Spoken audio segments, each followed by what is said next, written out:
കുറേ കാലത്തിന് ശേഷം നമ്മളങ്ങനെ വ്ളോഗ് റീസ്റ്റാർട്ട് ചെയ്യാൻ പോവുകയാണ്. കഴിഞ്ഞ ദിവസം ഞാൻ പറഞ്ഞിരുന്നു.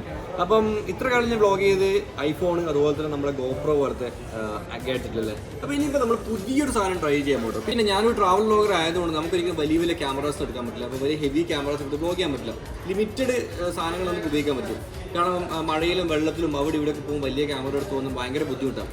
അങ്ങനെയാണ് നമ്മുടെ കാനൺ എന്ന ബ്രാൻഡിൻ്റെ ഒരു അടിപൊളി ക്യാമറ ഞാൻ ഓൺലൈനിൽ നോക്കി ഒരു 2-3 ദിവസം അതിനെപ്പറ്റി റിസർച്ച് ചെയ്തിട്ട് ഇത് വാങ്ങാൻ വേണ്ടി വിചാരിച്ചിട്ട്. ആൻഡ് ഐ എം ഷുവർ നിങ്ങളിൽ ആരും ഈ ക്യാമറ കണ്ടിട്ടുണ്ടാവില്ല.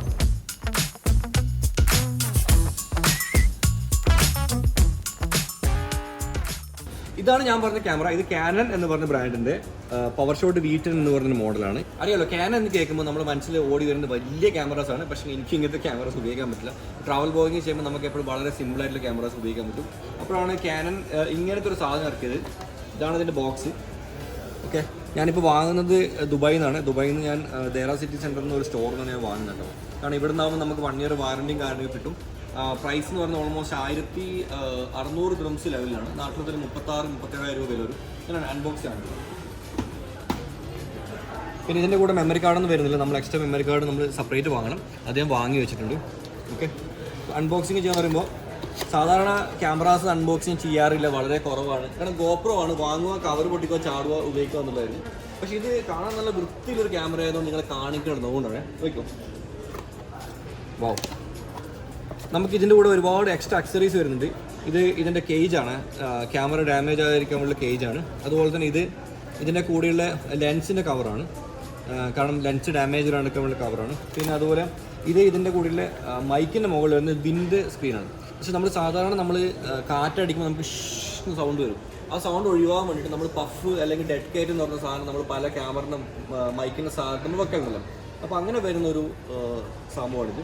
പിന്നെ അതുപോലെ ഇതിടാനുള്ള ചെറിയൊരു പൗച്ചും. ഇത്രയും എക്സ്ട്രാ അക്സറീസ് നമുക്ക് ഇതിൻ്റെ കൂടെ വരുന്നുണ്ട്. നോക്കിയോ, ക്യാമറ ഇവിടെയുള്ളത് സെപ്പറേറ്റ് പെട്ടിയിലാണ്. നല്ല അടിപൊളി രസമാണ് ബോക്സിൽ കാണാൻ വേണ്ടിയിട്ട്. ഓക്കെ, ഇതാണ് ക്യാമറ. ഓക്കെ, നമുക്ക് മേലെ തുറന്നു നോക്കാം.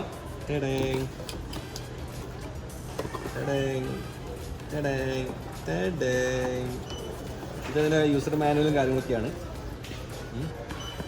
ഇനി ഇതിനുള്ളിൽ വളരെ സേഫായിട്ട് നമ്മൾ ക്യാമറ വെച്ചിട്ടുണ്ട്. ഇത്ര വലിപ്പമേ ഉള്ളൂ. ഇതിൻ്റെ വലിപ്പം ഞാൻ കാണിച്ചു തരാം. ഇതിപ്പോൾ എൻ്റെ പേഴ്സാണ്. ഓക്കെ, നിങ്ങൾ ഇതെൻ്റെ മണി പേഴ്സാണ്. ഈ മണി പേഴ്സിന് അത്ര വലിപ്പം മാത്രമേ ക്യാമറ ഉള്ളൂ. അത് തുറന്ന് കാണിച്ചു കേട്ടോ, നിങ്ങൾക്ക് മനസ്സിലാവും.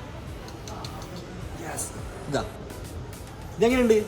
കുഞ്ഞല്ലേ, അടിപൊളി കുഞ്ഞ് ക്യാമറയാണ്. ഓക്കെ, എൻ്റെ പേഴ്സിൻ്റെ അത്ര വലിപ്പം മാത്രമേ ഈ ക്യാമറ വരുന്നുള്ളൂ. ഈ ഒരു വിരലുണ്ടോ, ഈ വിരലിൻ്റെ അത്ര വലിപ്പമേ ഉള്ളൂ. അപ്പോൾ നിങ്ങൾക്ക് ഏകദേശം ഇതിൻ്റെ ഒരു വലിപ്പം നിങ്ങൾക്ക് ഊഹിക്കാൻ പറ്റും. പിന്നെ ഇതാണ് ഇതിൻ്റെ ക്യാമറ ഇവിടെ വരുന്നത്. ഇത് ഈ താഴെ വരുന്നത് ഇവിടെ നമുക്ക് ഇതാണ് ഇതിൻ്റെ സ്ക്രീന്. ഇപ്പം നമ്മൾ ഇങ്ങനെയാണ് വ്ളോഗ് ചെയ്യുക. ഇങ്ങനെ പിടിച്ചിട്ട് hi guys how are you, ഇങ്ങനെയാണ് വ്ളോഗ് ചെയ്യുന്നത്. പിന്നെ ഇത് ചെറിയൊരു സ്റ്റാൻഡാണ്. ഈ സ്റ്റാൻഡ് നമുക്ക് ഇങ്ങനെ വെച്ചിട്ടില്ല എവിടെയെങ്കിലുമൊക്കെ ഇവിടെ കണ്ടോ, ഇവിടെ ഇങ്ങനെ വെക്കാം. ഇവിടെ ഇങ്ങനെ സ്റ്റാൻഡ് വെക്കാൻ നമുക്ക് പറ്റും, കണ്ടില്ലേ? അതുപോലെ നമുക്ക് ഈ സ്റ്റാൻഡ് വേണം നമുക്കിങ്ങനെ മടക്കിയിട്ട് മുന്നോട്ട് വെക്കണമെന്നുണ്ടെങ്കിൽ നമുക്കിത് ഇങ്ങനെ മുന്നോട്ട് വെക്കാൻ പറ്റും. പിന്നെ ഒരുപാട് ഓപ്ഷൻസ് ഇതിൽ വരുന്നുണ്ട്. പിന്നെ ഇതിന് ഇങ്ങനെ പിടിക്കാം, ഇങ്ങനെ വ്ളോഗ് ചെയ്യാം. അതുപോലെ ഇനിയിപ്പോൾ നമുക്ക് ഓപ്പോസിറ്റ് ആണ്, നമുക്കിത് ഇങ്ങനെ ചെയ്യാം. ഞാൻ അതിൻ്റെ ക്യാമറ കാണിക്കാം.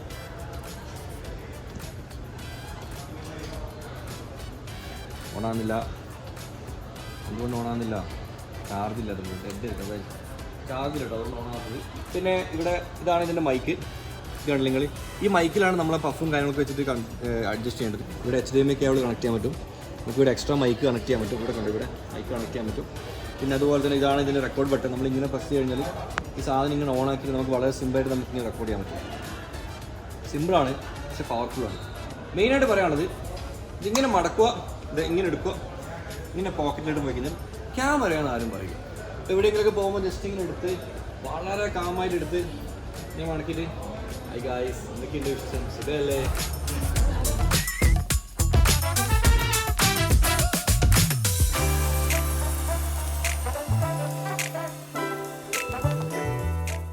ഇതിന് എക്സസൈസ് ഇട്ട് കാണിച്ചു. അത് ഞാൻ ഇതിന് കവർ ഇട്ട് കാണിച്ചു തരാം. കവറും ബാക്കി കാര്യങ്ങളൊക്കെ ഇട്ട് കാണിച്ചു കേട്ടോ. ഇതാണ് ലോഡ് ചെയ്യുന്നത്. പിന്നെ ഞാൻ പെട്ടിയൊന്നും എടുക്കുന്നില്ല, കാരണം എനിക്ക് ആ ഒരു ശീലം വളരെ കുറവാണ്. നമ്മൾ സാധനം വാങ്ങിക്കഴിഞ്ഞാൽ പെട്ടിയെടുത്ത് ചാടുകയറി, കാരണം വെറുതെ നമ്മൾ അത് വീട്ടിൽ കൊണ്ടുപോയി കാര്യമില്ലോ. ഇവിടെ ദുബായിലൊക്കെയാണ് മൊബൈൽ നമ്പർ മതി വാറണ്ടി ഗ്യാരണ്ടി കിട്ടാൻ വേണ്ടി, നമ്മൾ പ്രത്യേകിച്ച് വേറെ പരിപാടിയും ചെയ്യണം. ഇതാണ് ഇതിൻ്റെ കേജ്. പിന്നെ ഇവിടെ കൊണ്ട് പുഷ് ബട്ടൺ, ഈ പുഷ് ബട്ടൺ ഇങ്ങനെ പ്രസ് ചെയ്യുക, അപ്പോൾ ഇങ്ങനെ ഓണാവും. ഓണായി കഴിഞ്ഞാൽ ക്യാമറ വളരെ പതുക്കെ ഇതിനകത്ത് ഇങ്ങനെ ഇറക്കി വെക്കും. ഇത്രയേ ഉള്ളൂ. ഇറക്കി വെച്ചാൽ ഇവിടെ ലോഡായി, കാരണം ഇവിടെ പവർ ഇട്ടില്ലല്ലോ, ഇവിടെ ലോഡായി കഴിഞ്ഞാൽ അതുപോലെ തന്നെ ക്ലോസ് ചെയ്യാം. ഇതാണ്. അപ്പോൾ എന്തായി, ഓണായി. ഇനിയിപ്പോൾ നമുക്ക് ഫ്ലിപ്പ് ചെയ്യാനൊക്കെ ഇത് കുറച്ചും കൂടി ഈസിയാണ്, പ്രശ്നമൊന്നുമില്ല, അതിന് യാതൊരു തടസ്സങ്ങളുമില്ല. പിന്നെ അടുത്ത് വരുന്നത് ഇതിൻ്റെ നേരത്തെ പറഞ്ഞ സ്ക്രീൻ പ്രൊട്ടക്ടറും കാര്യങ്ങളൊക്കെയാണ്.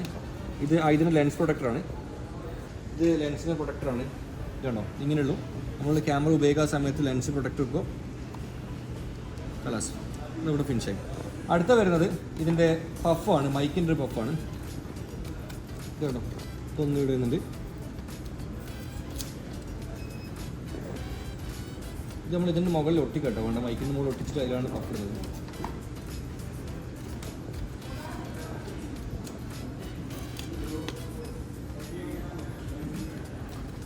ഇത് പഫിൻ്റെ കവറാണ്. നോക്കി നിങ്ങൾ നമ്മൾ അടുത്ത് ക്ലോസ് വേണം. ഇതാണ് ഒരു പഫിയുടെ, അതുപോലെ ഒരു പഫിയുടെ. അപ്പോൾ ഇതെങ്ങനെ ചെയ്യാന്ന് വെച്ചാൽ നമ്മൾ ഈ ഒരു മുതൽ നമ്മളിവിടെ ഒട്ടിക്കും. നമ്മൾ കറക്റ്റായിട്ട് ഇവിടെ ഇങ്ങനെ ഒട്ടിച്ചെടുക്കും. ഓക്കെ, ഒട്ടിച്ചതിന് ശേഷം ഇതിങ്ങനെ വന്നിട്ട് ഈ സാധനം ഇതിൽ വന്നിട്ട് ഇങ്ങനെ മാഗ്നറ്റ് കണ്ടോ ഈ ലോക്ക് ചെയ്തെടുക്കും. ഒട്ടിച്ച് കാണിച്ചു കഴിഞ്ഞിട്ട് കേട്ടോ.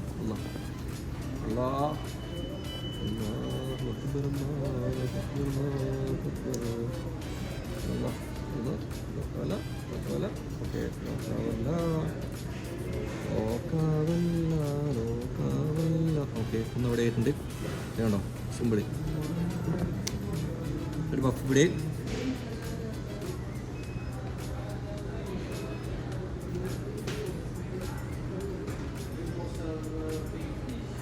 ഓക്കെ, സോ എക്സ്ട്രാ ആക്സസറീസും കാര്യങ്ങളൊക്കെ ആയിട്ട് നമ്മളെ ക്യാമറ വളരെ മൊഞ്ചായിട്ടുണ്ട്. നോക്കി നിങ്ങൾ. ഇനി അടുത്ത് നമ്മൾ ഓണാക്കൽ ചടങ്ങാണ്. പക്ഷെ ഓണാക്കാൻ എനിക്ക് തോന്നുന്നത് ചാർജ് ഇല്ല. അപ്പോൾ നമ്മൾ എന്തായാലും നമ്മൾ കുറച്ച് ചാർജ് ചെയ്യണം. ചാർജ് ചെയ്തു, കാറിലുള്ളത് കേട്ടോ. ഞാനക്ക് ഭയങ്കര ധൃതി കാരണം ഞാൻ കാറിൽ തന്നെ ചാർജ് ചെയ്ത് വേഗം നോക്കലാണ്. അപ്പം ഇത് നമ്മുടെ പുതിയ ക്യാമറയിലെ വിഷ്വൽസ് ആണ്. ഇത്ര സമയം നിങ്ങൾ കാണുന്നത് നമ്മുടെ iPhone 15 Pro വിഷ്വൽസ് കേട്ടോ. എങ്ങനെയുണ്ട്, അടിപൊളിയല്ല? വളരെ സൂമിങ്ങും കാര്യങ്ങളൊക്കെ സൂപ്പറാണ്. പിന്നെ അതുപോലെ തന്നെ എന്താ പറയുക, ഫുൾ ഇങ്ങനെ ടൈറ്റ് അല്ല. സാധാരണ SLR-ക്കാണ് ഇത്ര എടുത്ത് പിടിച്ച് ഇത്ര ടൈറ്റ് ആയിരിക്കും. ഇതിപ്പോൾ ഈ കൈ ആണ് നിങ്ങൾ, ഈ കൈ ഈ ലെങ്ത്തിലാണ് പിടിച്ചിട്ടുള്ളത്, ഇത്ര ലെങ്ത്തിലാണ് പിടിച്ചിട്ടുള്ളത്. എന്നിട്ടും ഇത്രയും വൈഡ് നമുക്ക് കിട്ടുന്നുണ്ട്. അപ്പം മൊത്തത്തിൽ അടിപൊളിയാണ്. ഇനി പുറത്തിലെ കാഴ്ചകളൊക്കെ കാണിച്ചു തരാം. ഇതിന് ഞാൻ പറഞ്ഞത് ഇത് കമ്പാരിറ്റീവ് വ്ളോഗേഴ്സിനൊക്കെ ആണെങ്കിൽ സൂപ്പറാണ്. വെയിറ്റ് വളരെ കുറവാണ്, വളരെ വെയിറ്റ് കുറവാണ്, വളരെ ഹാൻഡിയാണ്. നമുക്ക് ഇവിടെ വേണമെങ്കിൽ കൊണ്ടുപോകാൻ പറ്റും. അപ്പം ഇപ്പോൾ പുറത്തെ കാഴ്ചയാണ് ഞാൻ കാണിച്ചു തരാം. എന്നാൽ നിങ്ങൾ മെല്ലെ സ്ക്രീന് ബാക്കോട്ട് ഫ്ലിപ്പ് ചെയ്തൊക്കെ. ഇതിപ്പോൾ നമ്മുടെ ദേരാ സിറ്റി സെൻറ്ററിൻ്റെ പാർക്കിങ്ങിൻ്റെ യാർഡാണ്. ഓക്കെ, നമ്മളെ വണ്ടീൻ്റെ ഓക്കെ ഉണ്ടോ, എങ്ങനെ ക്ലാരിറ്റിയിലൊക്കെ ഉണ്ട്. ഓക്കെ അല്ലേ? ഏതായാലും ഇനി മുതൽ അങ്ങോട്ടേക്ക് എല്ലാ വ്ളോഗ്സും തൽക്കാലത്തേക്ക് വരാൻ പോകുന്നത് ഈ ഒരു ക്യാമറയിലാണ്. ഞാൻ കുറച്ച് അത് ഉപയോഗിച്ച് നോക്കട്ടെ. GoPro Hero 12 എടുക്കാനായിരുന്നു പ്ലാന്, പക്ഷേ ഇത്ര കാലം നമ്മൾ GoPro അല്ല ഷൂട്ട് ചെയ്ത്. അപ്പോൾ ഒന്ന് മാറ്റി പിടിക്കാന്ന് വെച്ചു, ഒന്ന് ട്രൈ ചെയ്ത് നോക്കാം. പിന്നെ ഈ സാധനത്തിന് ഒരു നെഗറ്റീവ് എന്ന് വെച്ചാൽ ഇതിൻ്റെ ബാറ്ററി നമുക്ക് പുറത്തിട്ട് ചാർജ് ചെയ്യാൻ പറ്റില്ല. ബാറ്ററി തീർന്നാൽ പണിയാണ്, ഉള്ളിൽ തന്നെ ചാർജ് ചെയ്യാൻ പറ്റും കേട്ടോ, അതേ ഉള്ളൂ. ബാക്കിയൊക്കെ സൂപ്പറാണ്. അപ്പോൾ ഈ ഒരു ക്യാമറയുമായിട്ട് ഇനി അങ്ങോട്ട് ഒരുപാട് വീഡിയോസിനും എല്ലാവരും സപ്പോർട്ട് ചെയ്യണം. നമ്മുടെ ചാനൽ നമ്മളങ്ങനെ തിരിച്ചു കൊണ്ടുവന്നിരിക്കുകയാണ്. ഇനി അങ്ങോട്ട് ഡെയിലി നമ്മുടെ വീഡിയോസ് ഉണ്ടാവും. എല്ലാവരും കട്ടൊക്കെ കൂടെ നിൽക്ക് സപ്പോർട്ട് ചെയ്യും. ഞാൻ കഴിഞ്ഞ ദിവസം പറഞ്ഞ പോലെ തന്നെ സെപ്റ്റംബർ മാസം മുതൽ ഇനി അങ്ങോട്ടേക്ക് ഒരു പുതിയൊരു ലൈഫാണ്. നിങ്ങളുടെ സപ്പോർട്ട് എന്തായാലും വേണം. ഇനിയിപ്പോൾ നമ്മൾ പോകുന്നത് കരാമ സെൻറ്ററിലേക്കാണ്. അവിടുത്തെ വെളിച്ചത്തിൽ നമുക്കൊരു വിഷ്വൽസ് ആണ്. നമ്മൾ പോകുന്ന വിഷ്വൽസ് കിട്ടും. നമുക്ക് നോക്കാം ക്യാമറയുടെ ക്ലാരിറ്റി രാത്രി എങ്ങനെയുണ്ടതിൽ. ഓക്കെ, ഇപ്പം ഞാൻ കരാമയിലെത്തി. കരാമ സെൻറ്ററിൻ്റെ പാർക്കിങ്ങിലുള്ളത്. അപ്പോൾ വെളിച്ചം കണ്ടോ, എങ്ങനെയുണ്ട് വെളിച്ചം? രാത്രിയാണ്. ഇപ്പോൾ സമയം ഏകദേശം 9:05. പ്രത്യേകിച്ച് ലൈറ്റും കാര്യങ്ങളൊന്നുമില്ല. ഈ ബോർഡിൻ്റെ ലൈറ്റേ ഉള്ളൂ, വേറെ ഒന്നുമില്ല. ഞാൻ ബാക്ക്ഗ്രൗണ്ട് നോക്കിങ്ങൾ ക്ലാരിറ്റി എങ്ങനെയുണ്ട്? ഇപ്പം ഞാൻ പോകുന്ന വഴിയുണ്ടോ? പിന്നെ ചെറിയൊരു ഫോക്കസിങ്ങിൻ്റെ ഇഷ്യൂ വരുന്നുണ്ട്. അത് ഓട്ടോ ഫോക്കസിങ്ങിൽ കിട്ടാത്തതുകൊണ്ട് സെറ്റിങ്സിൽ ഒരുപാട് കാര്യങ്ങൾ മാറ്റാറുണ്ട് കേട്ടോ. അത് കിട്ടും. എങ്ങനെയുണ്ട് ക്യാമറ? എങ്ങനെ നമ്മുടെ പുതിയ ക്യാമറ എങ്ങനെയുണ്ട്? അടിപൊളിയല്ല? നമുക്ക് ഹാൻഡ് ചെയ്ത് ഉപയോഗിക്കാൻ പറ്റും ചെയ്യും. അല്ല ക്ലാരിറ്റി എങ്ങനെയുണ്ട്? ഇത് നമുക്കിപ്പോൾ ഇങ്ങനെ സ്പ്ലിറ്റ് ചെയ്യാൻ പറ്റുമേ. ഇങ്ങനെ സ്പ്ലിറ്റ് ചെയ്തത് അണ്ടർ വാട്ടർ ഉപയോഗിക്കാൻ പറ്റില്ല. അതാണ് ഏറ്റവും വലിയ പ്രശ്നം. യെസ്, അണ്ടർ വാട്ടർ ഉപയോഗിക്കാൻ പറ്റില്ല. വാട്ടർ പ്രൂഫ് ഇല്ല. സ്റ്റാൻഡും കാര്യങ്ങളൊക്കെ ഉണ്ട്. ഇതിൻ്റെ മുകളിൽ 2 സ്പീക്കേഴ്സ് വരുന്നുണ്ട്. ഞാൻ ആക്ച്വലി ബ്ലോഗ് ചെയ്തുകൊണ്ടിരിക്കില്ല, ഞാൻ അൺബോക്സിങ് ചെയ്യാം. ഫസ്റ്റ് ലുക്കിൽ എന്ത് തോന്നിയെങ്കിൽ അങ്ങനെ താടി കറക്റ്റ് വരുന്നുണ്ടോ അവിടെ? ഓ ഉണ്ട് 1700 ഗ്രാംസ്. പിന്നെ പിടിച്ചോക്കെ ഇങ്ങനെ വെയിറ്റില്ലല്ലോ, വെയിറ്റ്ലെസ് അല്ലേ? സൂപ്പറല്ലേ? ഓക്കെ, അപ്പം എന്താ പറയുക, നമ്മുടെ ഒരു വ്ളോഗ്സ് ഇതിൽ വരുന്നുണ്ട് കേട്ടോ. ഇനിയാണ് നമ്മൾ വ്ളോഗും കാര്യങ്ങളൊക്കെ ചെയ്യാൻ പോകുന്നത് ഇതിൽ. പിന്നെ നിങ്ങളെല്ലാവരും എന്താ പറയുക സപ്പോർട്ട് ചെയ്യണം, കൂടെ നിൽക്കണം. ട്രാവൽ വീഡിയോസ് വരാൻ പോകുന്നത് ഇനിയിപ്പോൾ നമ്മൾ കാനഡയും വ്ളോഗ്സ് വരാണ്ട്, യൂറോപ്യൻ വ്ളോഗ്സ് വരാണ്ട്. അപ്പം എനിക്ക് തോന്നുന്നു ഇനി കുറച്ച് കാലത്തേക്ക് നമുക്ക് ഈ ഒരു ക്യാമറ വ്ളോഗ് ചെയ്യാം. വ്ളോഗ് ചെയ്തിട്ട് നമുക്ക് അതിൻ്റെ ക്വാളിറ്റിയും കാര്യങ്ങളും ചെക്ക് ചെയ്യാം. ഇതിപ്പോൾ എഡിറ്റ് ചെയ്യുമ്പോഴാണ് മനസ്സിലാവുക എന്താണ് സംഭവിക്കുക എന്നുള്ളത്. എല്ലാവരും കൂടി പറയാം എന്താ വെച്ചാൽ സപ്പോർട്ട് ചെയ്യണം. തീർച്ചയായിട്ടും എല്ലാവരും കൂടി നിൽക്കുക, സപ്പോർട്ട് ചെയ്യുക. കഴിഞ്ഞ 1 വർഷത്തെ ബ്രേക്ക് കഴിഞ്ഞിട്ടാണ് ഞാൻ തിരിച്ചു വരുന്നത്. എൻ്റെ സൈഡിൽ നിന്ന് ഒരുപാട് ആഗ്രഹങ്ങൾ, ഒരുപാട് ഹാർഡ് വർക്കുകൾ ചെയ്യുന്നുണ്ട്. ഒരുപാട് ആഗ്രഹമുണ്ട്. കാരണം നമ്മൾ ഒരുപാട് കഷ്ടപ്പെട്ട് നമ്മൾ ഉണ്ടാക്കിയെടുത്തൊരു പ്രൊഫഷനാണ്. അപ്പോൾ ആ ഒരു പ്രൊഫഷൻ ചിലരുടെ വാക്കുകൾ കേട്ട് അത് തകരാൻ പാടില്ല എന്ന് എനിക്കൊരു ഇതുണ്ട്. അതുകൊണ്ടാണ്. സോ ഇൻഷാ അല്ലാഹ് ഞാൻ എൻ്റെ സൈഡിൽ നല്ല നല്ല കണ്ടൻസ് ക്രിയേറ്റ് ചെയ്യും, നല്ല നല്ല വീഡിയോസ് ക്രിയേറ്റ് ചെയ്യും. നിങ്ങൾക്ക് ഇഷ്ടപ്പെടുന്ന വീഡിയോസ് ക്രിയേറ്റ് ചെയ്യാൻ പറ്റും എന്നാണ് എൻ്റെ പ്രതീക്ഷ. അതിനോട് തന്നെയാണ് ഇങ്ങനെയുള്ള ഗാഡ്ജറ്റുകൾ വാങ്ങുന്നത്. അപ്പോൾ നിങ്ങളെല്ലാവരും എൻ്റെ കൂടെ നിൽക്കണം. ഇഷ്ടപ്പെട്ട തീർച്ചയായിട്ടും വീഡിയോ കാണണം, നിങ്ങളുടെ ഫ്രണ്ട്സിനൊക്കെ ഷെയർ ചെയ്യണം, എല്ലാവരോടും പറയണം മല്ലു ട്രാവൽ ഈസ് ബാക്ക് എന്ന് കേട്ടോ. ഓക്കെ, ഒരുപാട് നന്ദി സപ്പോർട്ട് ചെയ്യുന്നതിന്. അടിപൊളി വീഡിയോസ് വരാണ്ട് അടുത്ത എപ്പിസോഡ് കാണാം.